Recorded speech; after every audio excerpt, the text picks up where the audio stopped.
Come stop and take a trip down on my block, where you see hidden potential, young minds sharper than Ginsu, and ain't afraid to speak their mind if they got something against you. We standing with you, we tackle issues like civic pride. Hate will cease to exist, just put our differences aside. From my side to your side, from Dutchtown to South Side, from Penrose to North Side, from Benton Park to Old North, the West End to West Side. We blessed when we step out, we stand down, rise up, stand together, wise up. This is StitchCast Studio, produced by St. Louis Story Stitchers in St. Louis, Missouri. In this week's episode, members of our StitchCast discuss the difference between an artist's music and their persona. They say who that, but you already knew that. That be them story stitches, story stitches, story stitches, story stitches, story stitches. Hello, everybody under the sound of my voice. I want to thank you for tuning in to another episode of StitchCast Studio. I'm your host, Brandon Lewis, and I am accompanied by a few new members of our StitchCast. I'm doing good. I'm fine. What's poppin', man? What's up, y'all?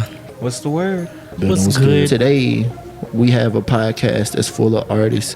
Not everybody is a musical artist, you know what I'm saying? But most people in the podcast dibble and dabble in music. And we were having an interesting conversation as we were preparing for this podcast. For those that don't know, we were talking about an incident that happened between Meg Thee Stallion and Shannon Sharp.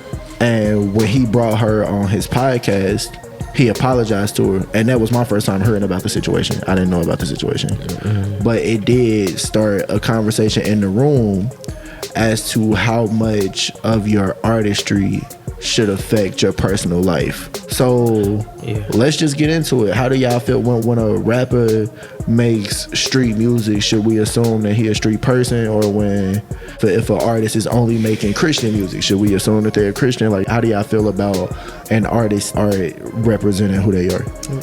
I feel like when an artist makes... No, because I feel like artists like before 2018 had eras, and some artists will use Christianity or street as like a marketing device for people to gain an audience, and they might do it for like 6 months to a year, and they switch out.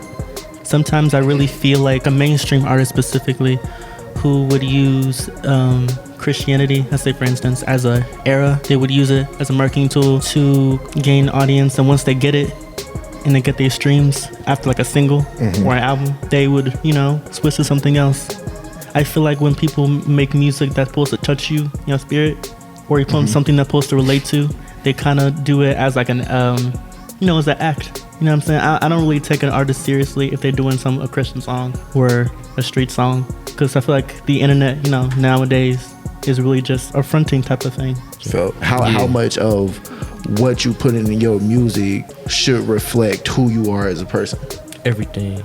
Felt? Because especially with hip-hop, hip-hop was based off authenticity and where people come from and the stories of people's lives. Yeah. If you somebody like a 50 Cent, and you making all this street music, I'ma think you a street dude. Yeah. You know what I'm saying? Or if you a Christian rapper like a Chance the Rapper, I'ma think you just high-level Christian based off your music and the stories you're telling me. Because music is something that bonds people as well. You're like, oh, I can relate to that, and then if you're not really that, then it's kind of like it loses its purpose with people.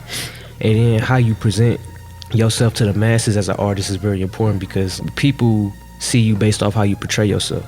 Got you. That I do agree with you, but at the same time, it's just like you shouldn't automatically assume that they're a street person, or like how Megan, how she raps, like because she raps about explicit things and all that. People automatically assume that that's all she wants to do, that's all she wants to talk about, that's all she's gonna be known for, and it's like you shouldn't automatically assume that that's all she likes, that's all she wants to do. I like to separate the art from the artist. Like, I can like an artist for the personality, but I don't have to like their music. Facts. Or you could like their music and you don't have to like them as a person. It goes both ways. Like, it's not like really like a business deal. You can like one or the other. But in my opinion, I really feel like you shouldn't automatically assume that, this is what they like, this is what this person is. Like, don't put them in a label, or put a label on them and like stick to this label. Like, okay, that's what you are. Felt. I did watch a documentary, like, how like an underground artist starts out saying whatever they want to say because there's no one big watching them, no one's been hearing them. But when they get to mainstream, there's so many people that can easily judge them for it, and they have refrained from saying certain things to get streams and stuff like that. And they can't say whatever they want as much no more, unless they like huge and they can do whatever they want. You know what I'm saying? I feel like an artist starts off that way, and when they get mainstream, I feel like they have to work hard enough to earn that spot again. Because I feel like, a label's job is to like do everything they possibly can to get this artist big, make a lot of money from their streams.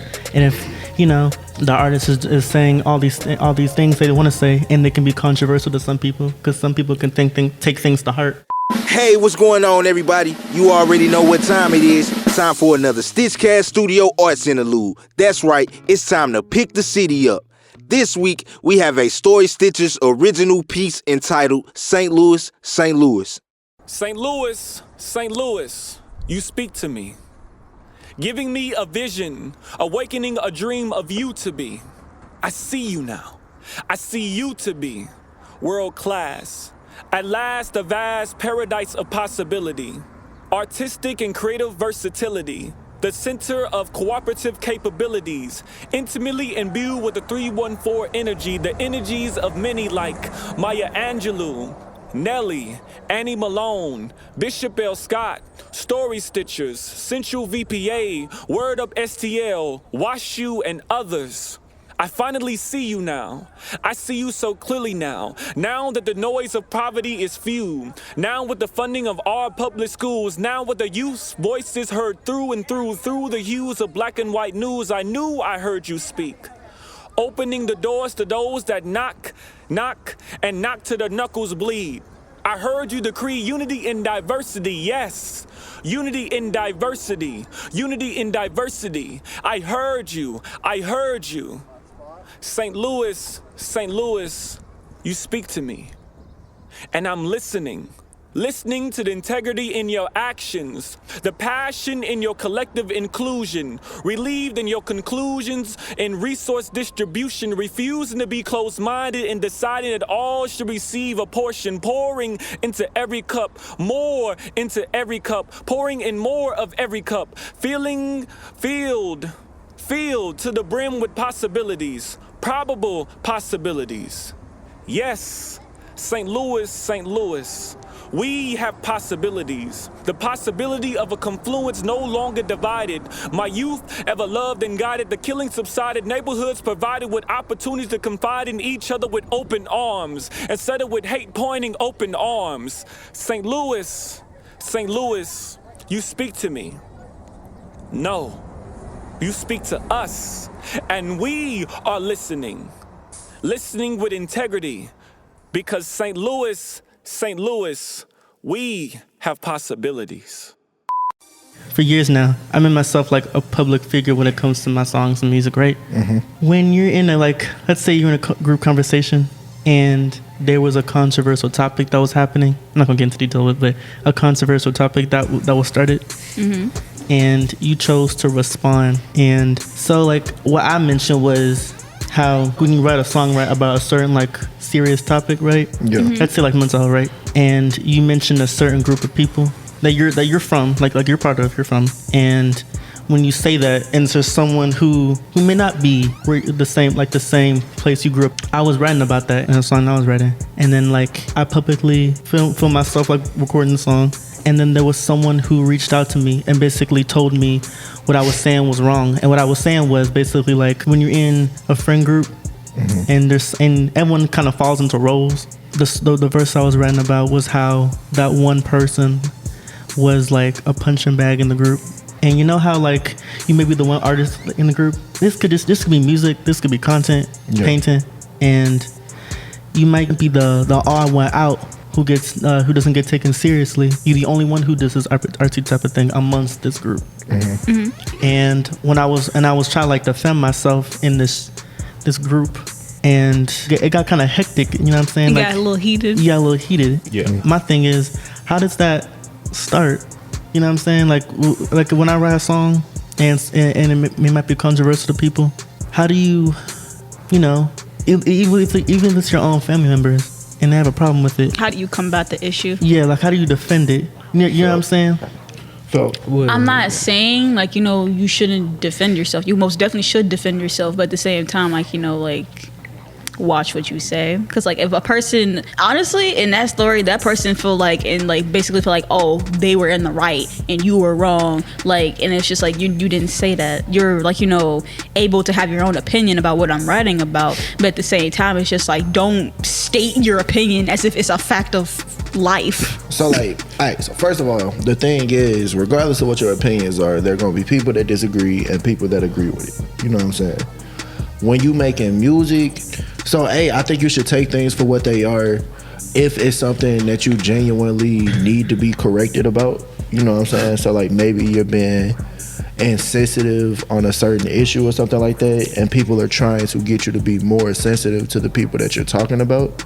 You know what I'm saying? In a lot of cases, that correction is justified, but also it's gonna be times where people just don't like what it is that you're saying, and they gonna go against it. Just because somebody don't like what you're saying don't mean that you're saying the wrong thing. Yeah. You know what I'm saying? Everybody's not gonna agree with you. That's just how it go. You know what I'm saying? Like, I think you gotta know within yourself why you doing the things you're doing and what you're doing. You know what I'm saying? If it's some stuff that you just did just to do and it wasn't no serious reason behind it or nothing like that, and people like, yo, it's messed up to say that or whatever, you know what I'm saying? Mm-hmm. If it's like have an honest conversation with yourself. Is it messed up to say this? Why is it messed up to say this? What was my intention behind doing this? You know what I'm saying? Sometimes we just say stuff without thinking about it, and it ends up rubbing some people the wrong way. You know what I'm saying? I ain't gonna fake it. If I say something and I wasn't really thinking about it, but it genuinely offended some people, if I wasn't really thinking about it, then there was no real intention behind it, which means I don't feel the need to stand on that position. You know what I'm saying? So if somebody like, yo, actually, da-da-da-da, so it's kind of messed up to say stuff like that, I'm like, oh, dang, you know what? I didn't even think about it that way. My bad. I'll do better. And that's the end. You know what I'm saying? If it's something that, like, deserved correction, you know what I'm saying? However, if somebody coming at me about something that's, I believe this wholeheartedly, I'm passionate about this thing that I'm saying, and I believe so strongly in it that if you tell me I'm wrong, I'm not moving. No, you're wrong. Mm-hmm. Then I'm going to defend that to the point that I feel like that deserves to be defended too. You know what I'm saying? So it's a case by case thing, and you got to decide within yourself whether the things that you're saying are important enough to you that they need to be defended, and B, even if they are important enough to be defended, is there a better way that you could be saying it? You know what I'm saying? Absorb everything that everybody's saying, but when somebody come to you like, yo, you wrong about this, why are they saying that? You know what I'm saying? Like think about that. Put yourself in their shoes. You know what I'm saying? Do they have a genuine grievance when it comes to this? You know what I'm saying? Or are they speaking from a place of hurt? Are they speaking from a place of trauma? I knew this one person whose mama, I was joking with this girl one time and I called her a stalker, and her mama got genuinely upset, you know what I'm saying, because she had a traumatizing experience with stalkers before. So that ain't my fault that she had that experience, you know what I'm saying? But I did understand that she wasn't really operating in logic. She was operating from a place of hurt and from a place of trauma. It's no point in me arguing that. You know what I'm saying? Well, that's not important enough for me to sit here and defend my calling her a stalker. You know what I'm saying? Clearly that's a trigger for you. My bad. You know what I'm saying? And I move on with it. So you got to decide for yourself, what are they combating and how strongly do I believe in it? Do I need to defend it or not? Just in my opinion, if you are an artist and you want to make art, like if it's music or anything, you need to be, I'm gonna use music for an example. You're an artist. You need to be aware of the kind of music you making and the consequences that might come with it. So like if I'm the baby and I'm talking about, oh, I do this to anybody who try me, you can't be surprised when some dudes pull up on you and try you. You being a public figure and so many people seeing you, people are going to make whatever out of whatever you give them. They're gonna make something out of whatever you give them. Yeah. So you kind of like gotta roll with the punches as an artist. Be like, well, I do make this type of music, so whatever. It don't give nobody the right to disrespect you in any kind of way.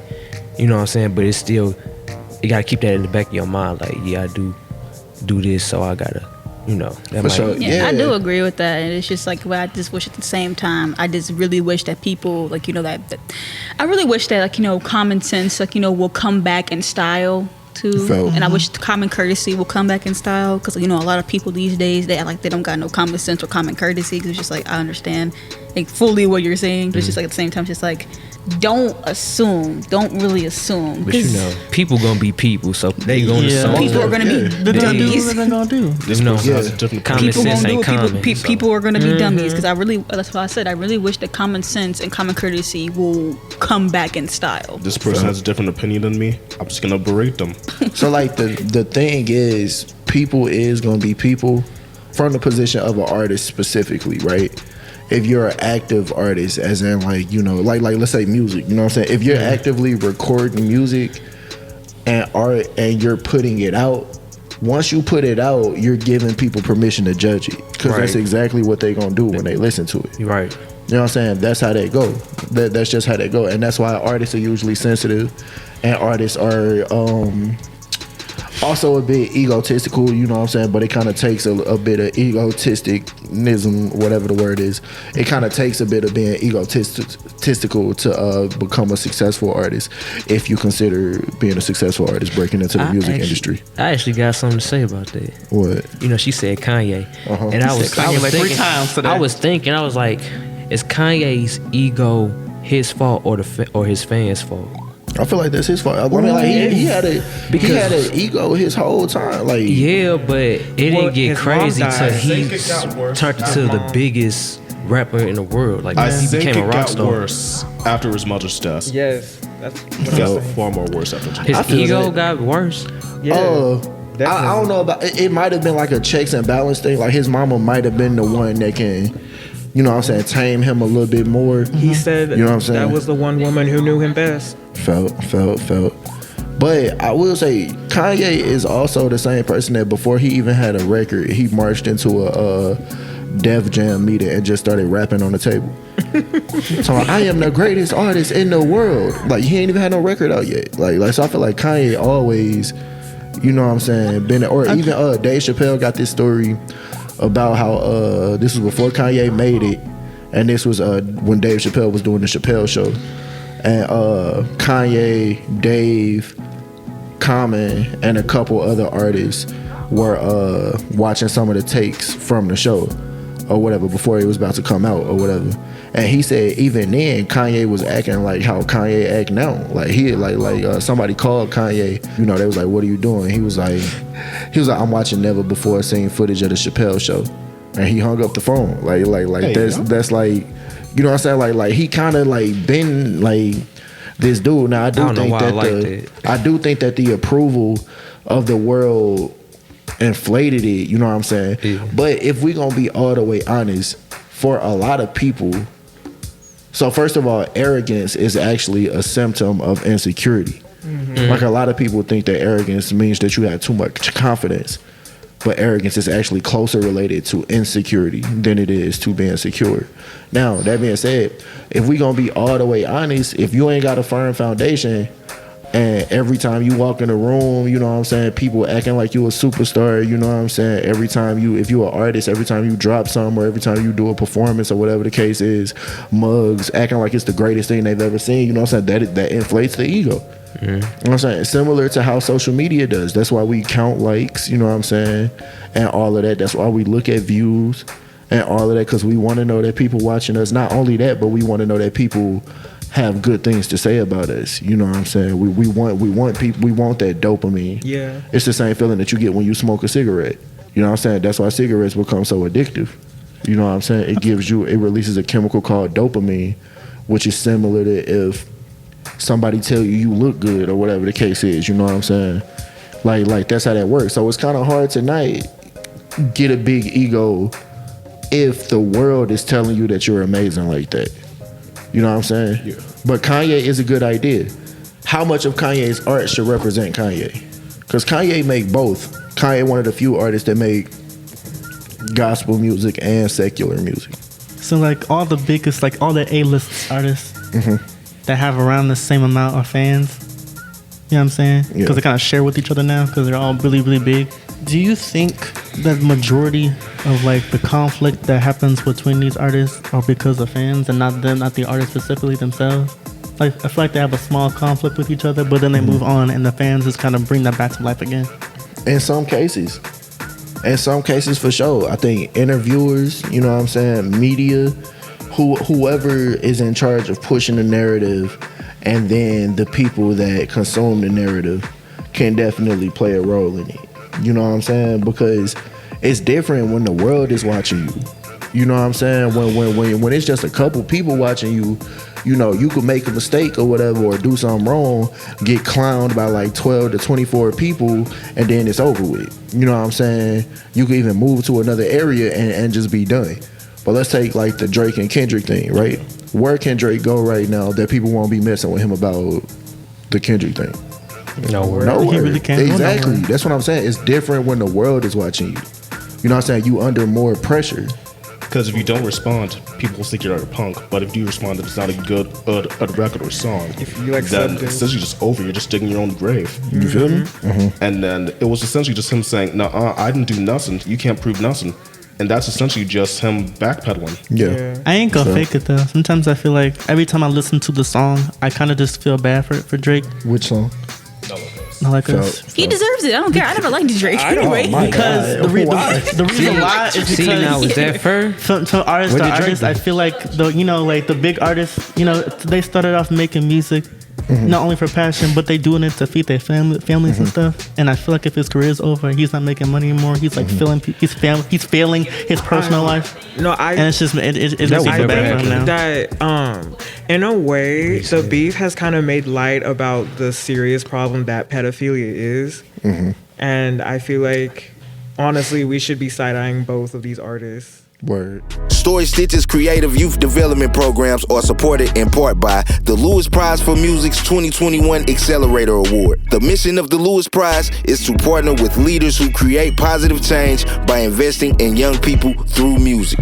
Additional support for StitchCast Studio and Story Stitch's programs is provided by the Regional Arts Commission, the City of St. Louis Office of Violence Prevention, in partnership with the St. Louis Board of Aldermen through the 2024-2025 programs to reduce crime among at-risk youth, and Tegna Foundation.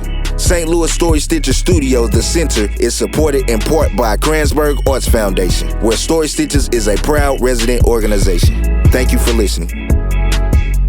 They say who that, but you already knew that. That beat them story stitches. Story stitches, story stitches, story stitches, story stitches.